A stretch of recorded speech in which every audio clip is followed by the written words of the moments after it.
importante, então, voltar com uma das nossas especialistas em Supremo Tribunal Federal, Luísa Martins. Porque aí, Luísa, isso é bom sempre enfatizar, como o ministro Alexandre de Moraes levou os trabalhos normalmente no Supremo Tribunal Federal, mesmo em meio ao conflito com o governo americano e nessa tensão que existe do ataque por todos os lados ao judiciário brasileiro. É isso, Márcio. E com essa decisão, pelo menos ali para o entorno do ministro Alexandre de Moraes, fontes próximas ali, pessoas que trabalham com ele, e, enfim, interlocutores próximos ali do ministro, dizem que a decisão de hoje é uma prova de que a vida está seguindo normalmente a despeito dessas sanções que foram aplicadas contra o ministro Alexandre de Moraes pelo governo americano, não só a lei Magnitsky, mas também a suspensão do visto americano, né? E isso, a gente vinha falando isso aqui ao longo da programação, né, Márcio?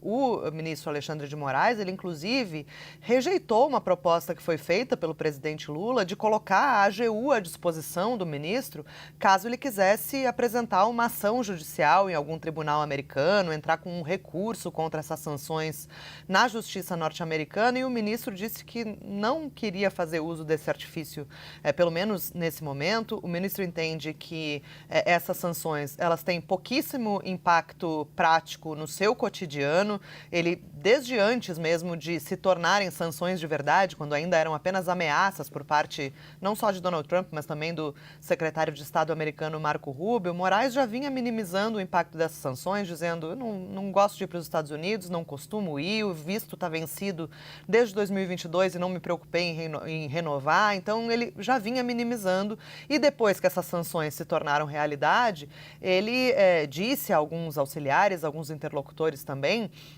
Márcio, que ele entendia que o mantra devia ser vida normal, não só na sua vida pessoal, né, o seu cotidiano, mas também nos trabalhos do Supremo. Tanto que é o que a gente vinha falando mais cedo. Não haverá nenhum tipo de impacto, por exemplo, no calendário de julgamentos da ação penal sobre a trama golpista. Está prevista para ser julgada nas terças-feiras de setembro, sessões que estão reservadas na primeira turma para esse julgamento, e isso se mantém. Moraes diz que o foco tem que ser no Supremo, que uma ação judicial nos Estados Unidos seria inócua e não valeria a pena mobilizar ali o aparato da AGU para entrar com uma ação na justiça americana. E essa decisão de hoje, Márcio, ela foi interpretada ali nos bastidores da corte como um indicativo de que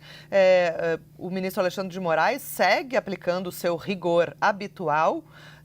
mesmo com essa ofensiva do governo americano, né? Segue aplicando ali, dando decisões, né, e proferindo decisões muito rigorosas, muito severas, como é da sua característica, mesmo que essa ofensiva, essas iniciativas de Donald Trump tenham também avançado em relação ao Brasil. Como estava nos trazendo a Larissa Rodrigues, isso pode acabar dificultando um pouco as negociações do governo brasileiro em torno do tarifaço, por exemplo, mas o ministro Alexandre de Moraes tem dito nos bastidores que vai seguir atuando da maneira como sempre atuou, né, e que a sua posição rigorosa ela não vai ceder, não vai arrefecer